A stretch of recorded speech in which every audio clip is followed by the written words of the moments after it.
Yo, what is up? What is happening?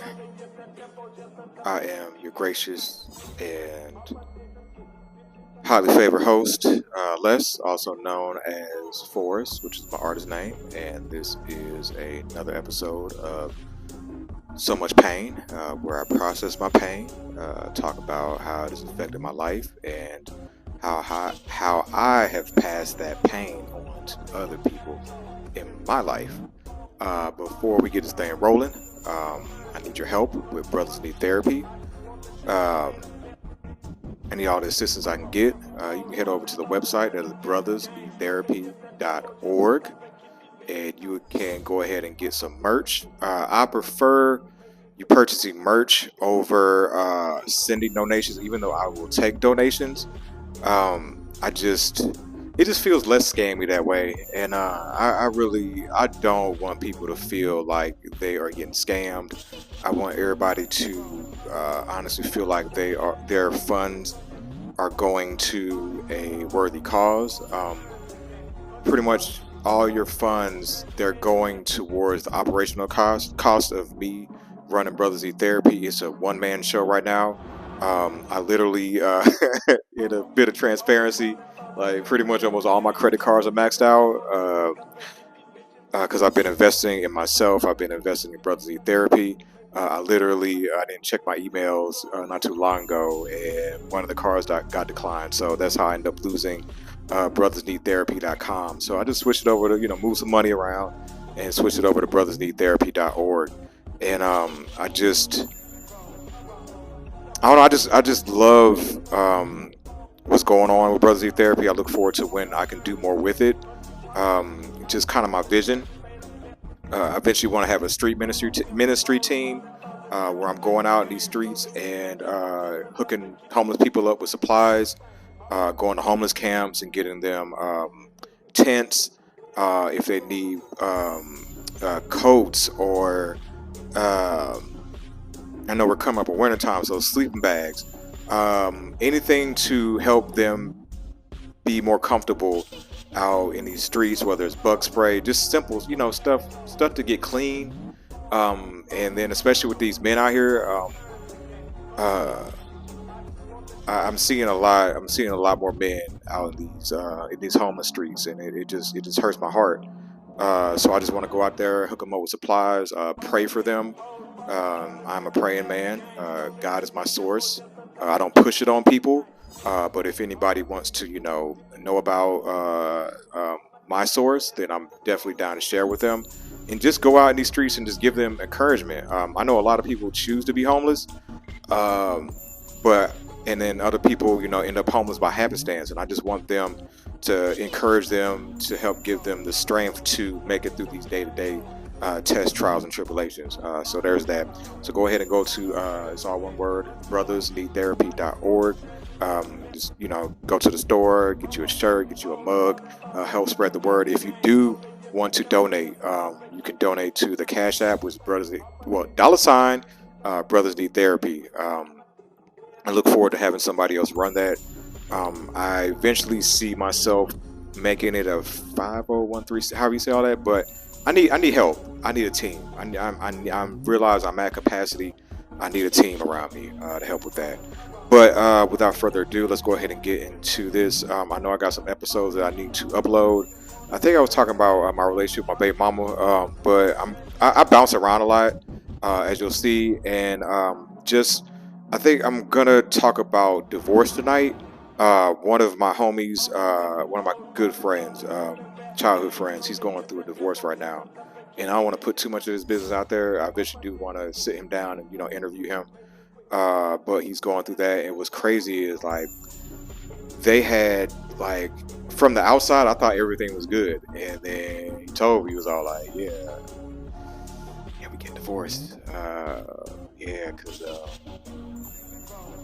I'll just say it, cheat. Hey, it be like that. A lot of these men are not getting their needs met, and therefore they feel like they got to step outside. And there's a difference. There are the ones that, all right, I'm going to intentionally hurt this person. I'm going to go out and cheat, and do what I do.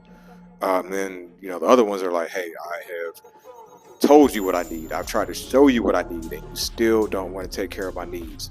And men, if you're in a relationship, if you're married, your happiness matters. Let me say that again. Your happiness matters. Let me say that one more time for the folks in the cheap seats. Your happiness matters. I know a lot of times we got this whole um, thing where, like, yeah, happy wife, happy life. Like, that's cool, but if the man ain't happy, like, he ain't gonna try to take care of everything else. I do believe in the trickle down effect with that, where when the head is happy, when he is whole, he will take care of his family.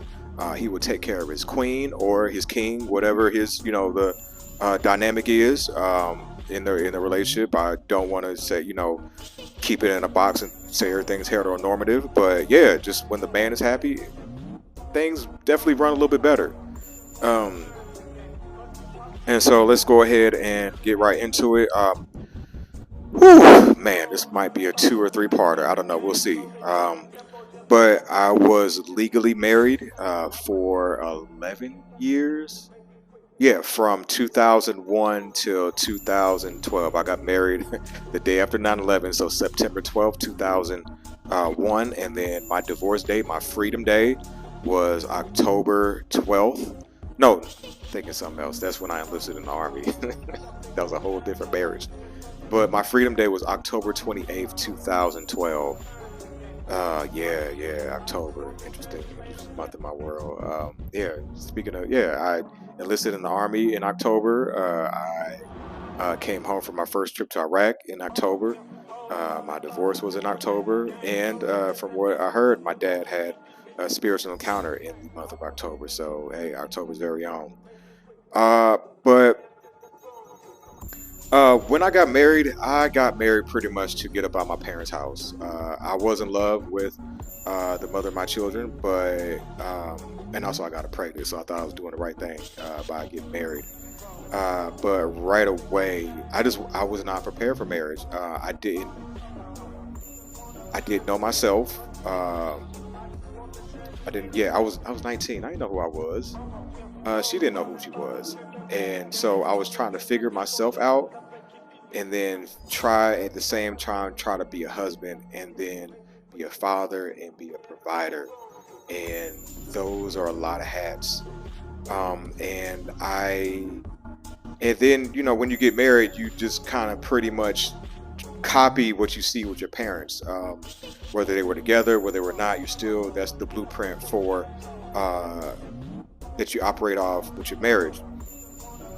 And so you try to make here some variations, like you try to do some things that you try not to do things that you didn't like, um, and you try to add different things. And then also too, I was like, none of my friends were married. I was, of course, 19. All my friends were in college, so I really didn't have anybody to talk to. And even when I tried to talk to my dad about certain things, he couldn't relate to a lot of stuff because just different times, different set of circumstances. Um, I always remember, and rest in peace of my dad, man. I know I'm kind of getting off topic, but I really miss that dude.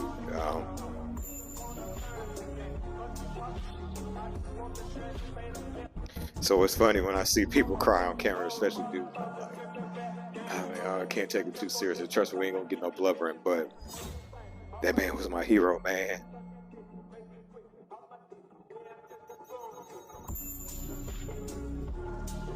And I miss him so fucking much, man. I do. He was the one person in my life I felt like I could talk to about anything. Like, all right, let me gather myself. But I remember a funny story when Toby was trying to tell, he was trying to talk to his dad, my grandpa, about what he was going through with my mom. And my grandpa pretty much told him, like, I don't know what to tell you, son. My woman, she know her place. Shout out to my grandma, man. She was my paternal grandma. She was a simple woman, man. Basic, like real, just them old school types. Man, she was a rider.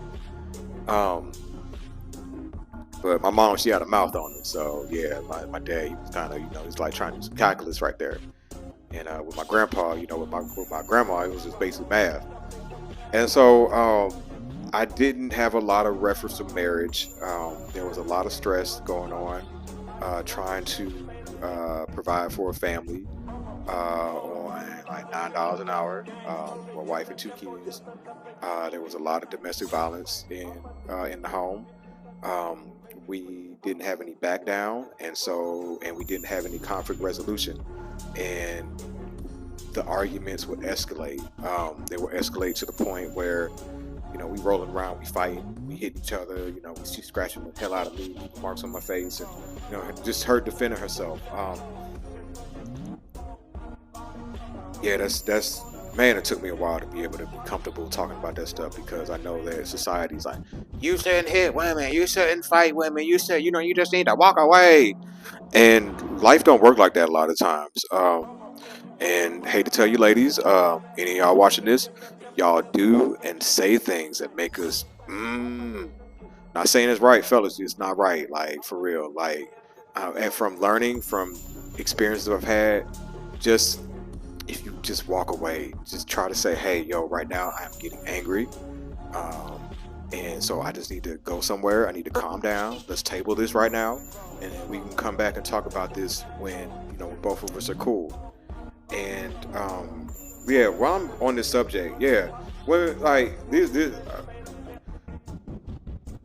our pain gets dismissed, our experiences get dismissed. It's like, because we have penises, we don't experience pain, we don't go through things. And I'm here to tell y'all, like, we have the exact same emotions as women. Like, people have the exact same emotions.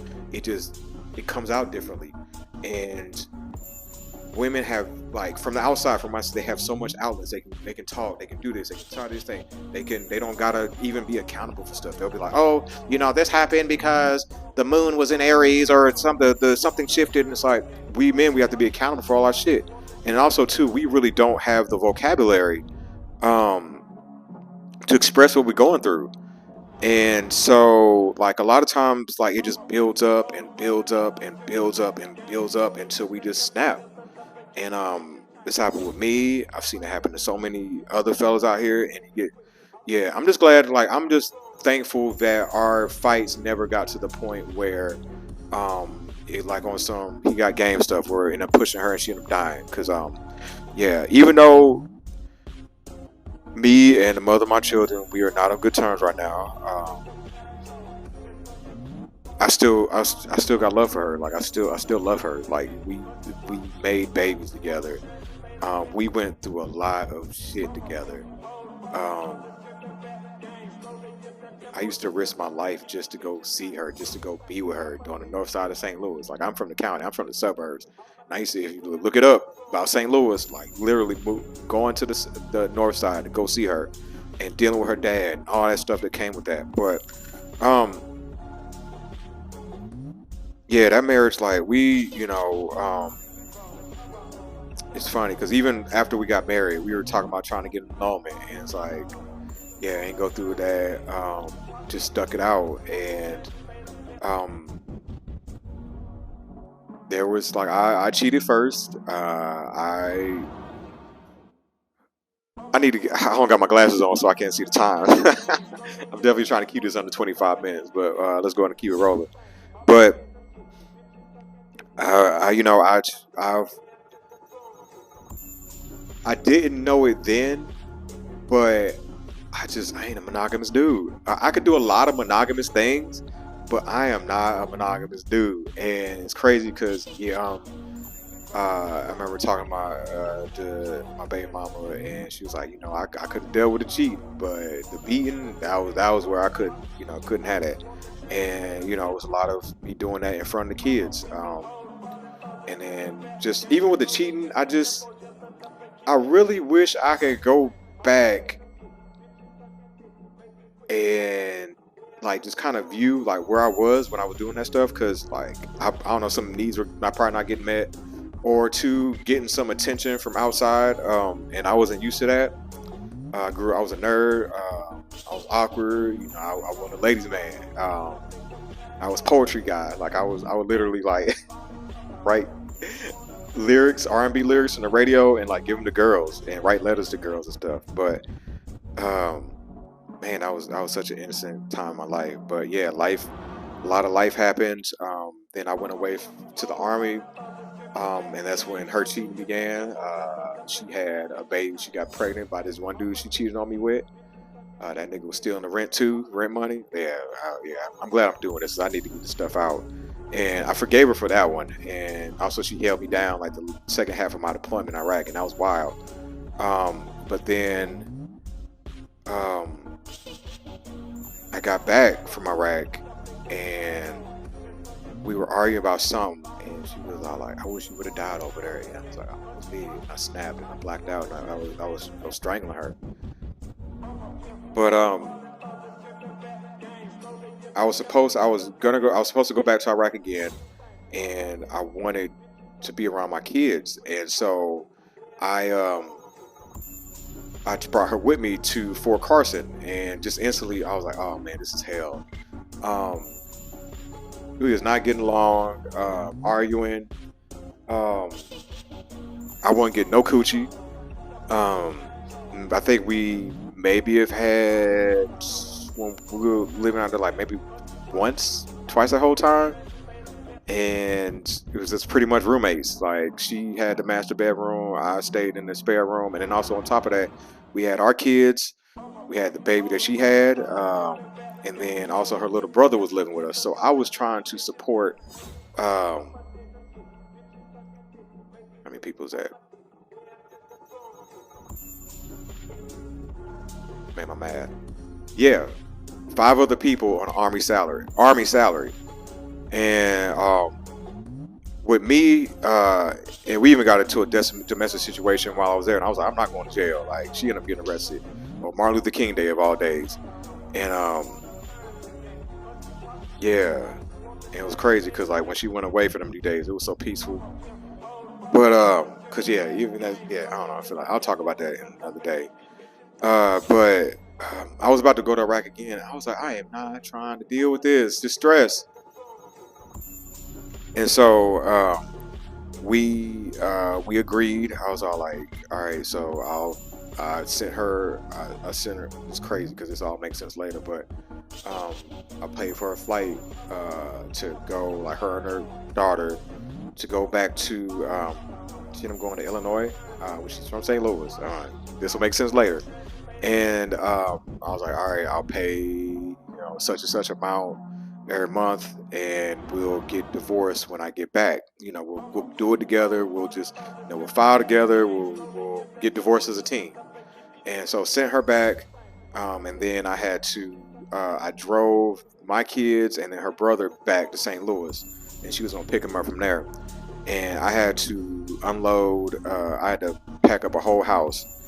And I never got the deposit back. But even before leading up to that, yeah, I was cheating too. I was doing my thing. Like I had another girlfriend. I had a side chick. Your boy was busy. And but I went away to Iraq, and when I got back, from Iraq, I had just found my grandma had died. And then my paternal grandma that I talked about earlier, she passed away. And then my mom was all like, did you know Michelle had another baby? And I was like, so hold on, another one? And so I started to investigate, and sure enough, she ended up getting, I did the math, and she ended up getting pregnant by another dude while I was away at training to prepare for Iraq. A 30-day training, we call it NTC, National Training Center out there in Fort Irwin, California. That's out there in the Mojave Desert. And she ended up having my insurance pay for into the first one too, and then this one too. And that's when I was like, oh, hell no. I don't think I told her I was back. I went ahead and I found me a lawyer through one of my high school classmates who went to law school at Northwestern. We were in the band together in high school, and she put me on to a homegirl that was a family law attorney, and I went ahead and filed. And so, yeah, I'll go ahead and stop at there, and then I'll go ahead and go through the whole divorce process. Um, yeah, so there we have it. Once again, this has been so much pain. Check out the website, BrothazNeedTherapy.org. Get you a shirt, get you a mug, get you a hoodie. It's hoodie season. Ladies, get your own hoodies. Fellas, these are for you to spread the word that healed men heal communities.